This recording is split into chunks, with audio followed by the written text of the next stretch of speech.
So thank you very much, David, for agreeing to talk with us today and for this interview about the Ukrainian war and its impact on food systems. The World Bank president today just issued a statement about how the Ukrainian war is going to have an impact on food production and food distribution around the globe and push potentially millions into worse conditions. And so really we're here today to talk about this topic and learn from you. The first question I wanted to ask you is if you could tell us a little bit more about yourself and what are your areas of interest and research? Yes, certainly. So I'm currently a professor of food policy and security. And at the University of Hertfordshire, I lead a research centre on agriculture, food and environmental management. I'm also a cross-university food research team champion. The last 25 years, I've been looking at food policy, taking a UK focus primarily, but then expanding out to the EU and internationally. And I would say my broad interest is the political economy of food and of food systems. I've always taken a food systems wide approach, linking up the various parts. The agri-food sector as well has been a particular interest, but broadly it's that political economy, and the areas within that I'm particularly interested in are not just the public policies, but also the forms of governance, which can be private or indeed public interacting with private and vice versa, which shape our food system and how those decisions are made. So that's my broad areas of interest. And within what we're going to talk about today, that sort of international political economy of food is particularly important. Definitely, thank you. And could you, obviously in a very short interview, there's quite a lot to cover, but could you explain to us and viewers why the conflict between Russia and Ukraine is causing problems around food supply, food distribution and food production? Yes, certainly. So I think there's sort of three interlinked areas. The first is the actual food that's produced in those areas, notably wheat, maize and sunflower.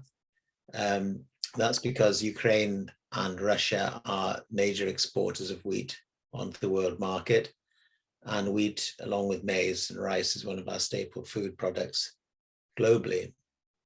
A lot of areas with high density, poor populations rely on wheat imports to provide the flour for their basic bread needs and cooking needs, and indeed the same with cooking oils as well, of which sunflower obviously is a predominantly used one. So that has a big effect. You know, for example, in the Middle East, in cities like Cairo, the government subsidize flour in order to keep a reasonable level of content amongst the urban poor. But without that, and if prices rise and they're unable to cap those prices, then that can lead to unrest. And that's certainly happened in the Arab Spring a few years back.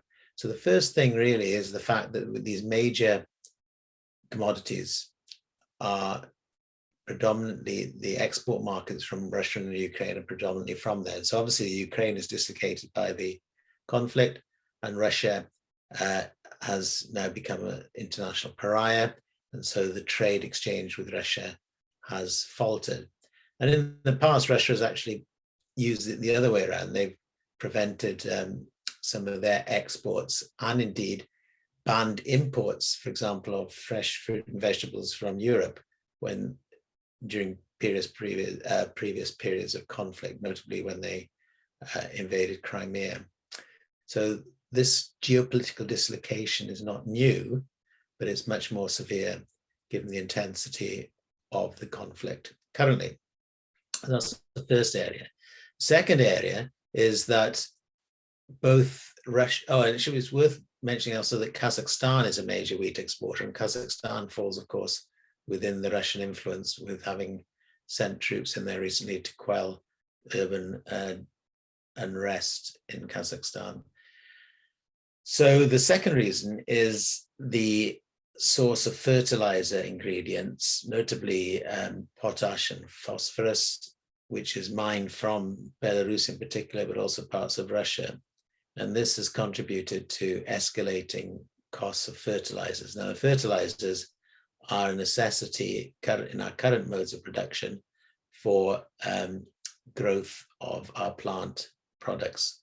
So wheat itself is affected by that clearly, but all our major plant growth products, which are used in the food system, food consumption, are affected by or need fertilizers.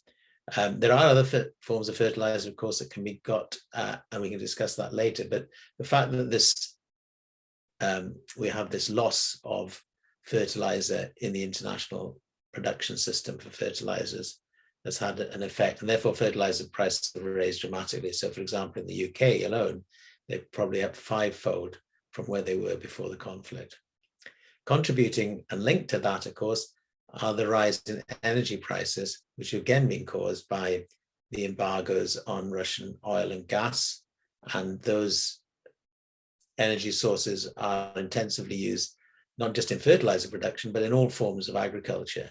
So the rising cost of diesel, for example, affects the use of agricultural machinery, much of which is used in harvesting, planting, ploughing, and so forth. So right across the spectrum there, you've got a link of interactions which are causing the problems. And as you rightly say, the World Bank has raised this problem in terms of inflation of food prices. The FAO have raised the problem in terms of how that's going to affect the world's poor and hungry and increase the number of people in hunger.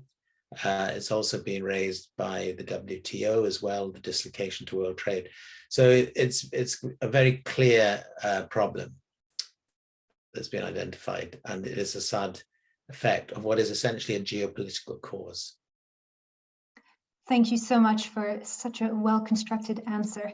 And you've mentioned the response from various international agencies, and I wanted to know if I could ask you, there's a particular comment that further subsidizing food prices may not work as a solution to this particular crisis, but instead it should look at increasing supply of both food and fertilizer in different areas around the world. And I was wondering if you could give a little bit more information as to why further subsidies are not a particular solution. Well, that's an interesting, I'm not sure I fully agree with that. One of the solutions has been to increase the supply from world reserves. So certain countries have built up their stocks, and that was a lesson learned from the rapid price increase of food commodities 2008, 2009, and then subsequently in 2010 as well, although different commodities were affected during those different periods in the price rises. And one of the things that highlighted was the need for a better worldwide information system about what food stocks were available and being kept in reserve by different countries. I'm not sure that's as transparent as they would like it currently, but that certainly was one of the initiatives that they were trying to put forward as a sort of international or global solution moving forwards. So an example of this is India, who have very large food reserves. But again, there's a very important socioeconomic reason for that, and that's to be able to feed their poor so they can keep the prices down. So releasing those reserves is a way of keeping prices down by having more availability, or at least that's the hope anyway. But of course, producers themselves would be looking for the opportunity to increase the prices, because there's a very strong argument taken in the round, looking beyond this crisis, both before and after, that food is too cheap anyway, that actually we're not paying the real cost of our food production and consumption costs, which are generated through the food system, which I'm sure Tisha, you'll be very familiar with these arguments.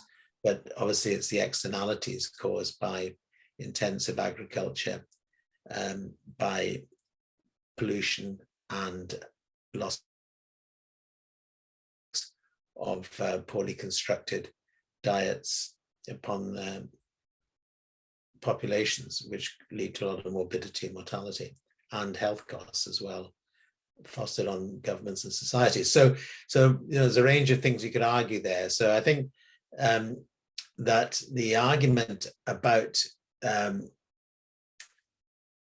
making more food available makes sense, but then the way markets are constructed are to take advantage of shortage situations as well. And we know that commodities are there are huge commodity exchange markets, and a lot of buffers are written into that. So, for example, wheat producers will often agree a price ahead of the harvest in order to ensure they get a return on their investment. They may lose out or they may gain from that, depending on the size of the harvest and what wheat prices are at that time. So complicated, I think that's a rather complex, that's a rather simplistic solution to what I think is a rather complex situation. And so if we move into the solutions, if we look first at food, what could be done around sustainable farming practices to maybe alleviate some of the issues we're facing at the moment? Okay, so I think if you look, there's different ways of looking at this. Obviously, we looked at a very big global level and the international exchange of food. So there may be an argument for reducing the amount of large commodity reliance.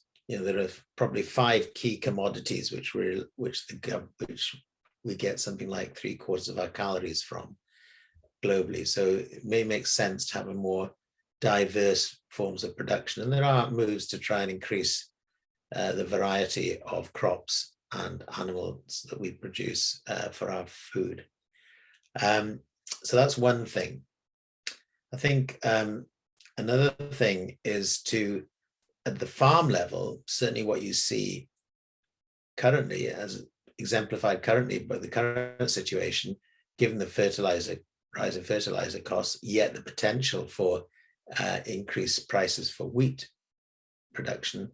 So if you take the UK as an example, it's this balance between inputs and outputs, because at the end of the day, a business wants to make a profit.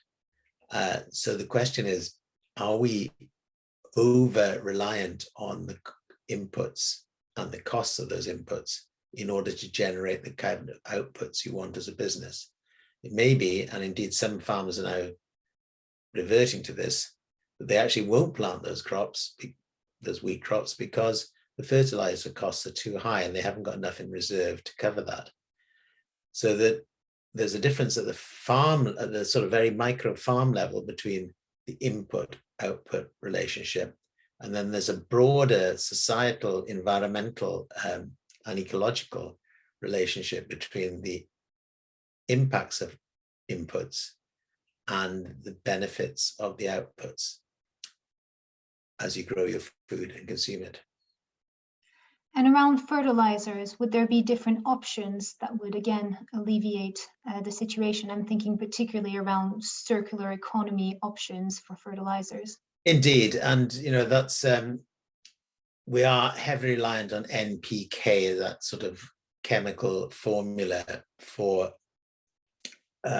making our plant growth productive enough to generate the profits. But as we say, there's an input cost to that, and that currently is rising. So can you look at other forms of nutrients for your plant crops? And also other forms of feed as well, rather than relying on commodity grains to feed your animal stock. So yes, indeed. And mixed farming is an example where you can have a much more circular economy on the farm, where you can have your livestock providing the manure for the plant growth, using natural systems far more. And so that, clearly is an example. And indeed, the importation of and recycling of other wastes, such as biosolids, as they're euphemistically called, which of course is using human waste, which has been treated as a form of manure and to help plant growth. So yes, indeed, those are obviously long-standing examples which have been generated. And if you look at a system like the organic system, that probably is one of the lessons that it does offer, is more use of mixed farming. Conversely, there's strong arguments for reducing the amount of livestock we produce, because particularly with methane emissions, their contribution to global warming, and indeed the way that they're currently farmed in many systems, because they utilize a lot of the world's grain in ways which is not terribly productive for human consumption. So complex again, but certainly I think you're quite right to ask that question, because that we are increasingly we're thinking now about, and people are by example, and traditionally always have done actually in a lot of forms of farming and production, using on-farm waste to provide the fertilizer we need. And again, it's that input-output relationship and what is deemed a satisfactory profit for the farmer involved, the producer involved. And do you think there's any other opportunity for large-scale change in how we produce our food that stems from this crisis? Yeah, it's hard to say. I mean, we've recently had the UN Food Systems Summit, of course, and as a result of that, each country is trying to put forward its own food systems response, and those are being generated currently. So there is a growing global awareness of that. Certainly, we can look at certain examples where, at least if we focus for a moment on the industrialized world, we can see that both in the UK with their agricultural transition plan that's being put forward to replace what was the common agricultural policy for the UK, and indeed with changes with the Green Deal and the plans around that in the European Union, they're very much looking at large systemic changes to the way that food is produced and its relationship to the population's consumption as well. So yes, I mean there are clear moves in that direction. Is it will it be too little, too late? That's a major problem we face anyway with carbon and carbon equivalent, CO2 equivalent reductions in all our different forms of activity, and certainly food and agriculture are major elements of that.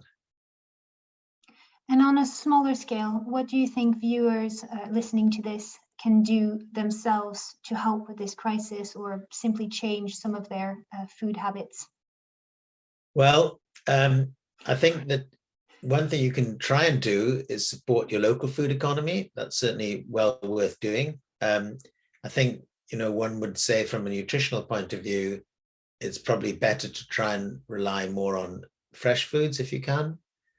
But, this is somewhat ironic advice, given the fact that the general raise in the cost of living, the warning from the World Bank, but even from local food banks in the UK itself, is that people can't afford to eat regularly, let alone choose their meals and their food sources more carefully. So we have ourselves in quite a dilemma, I think.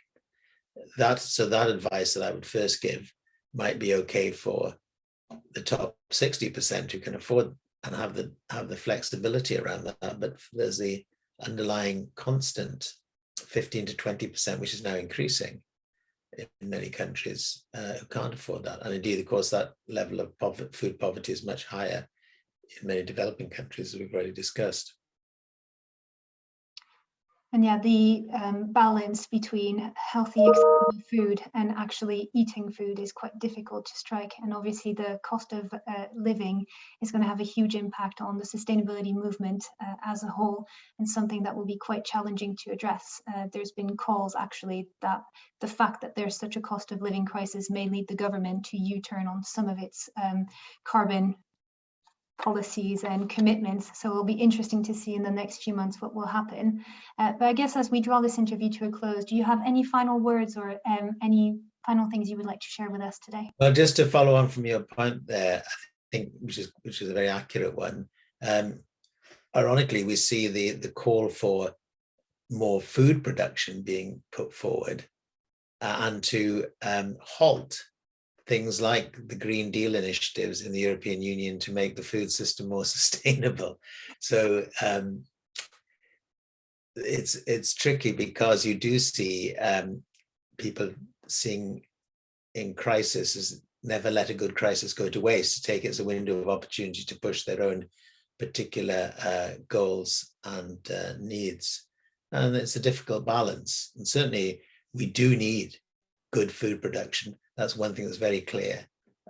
What we need to do is find ways that make it more resilient, that make it more robust and less dependent on the ingredients that the inputs that we've relied on over heavily in the last few decades, I think, particularly the energy costs, all of which will have a benefit to our broader environmental goals as well. Definitely. Well, thank you so much, David. It was a pleasure to talk with you today, and looking forward to speaking with you again at some point about this topic.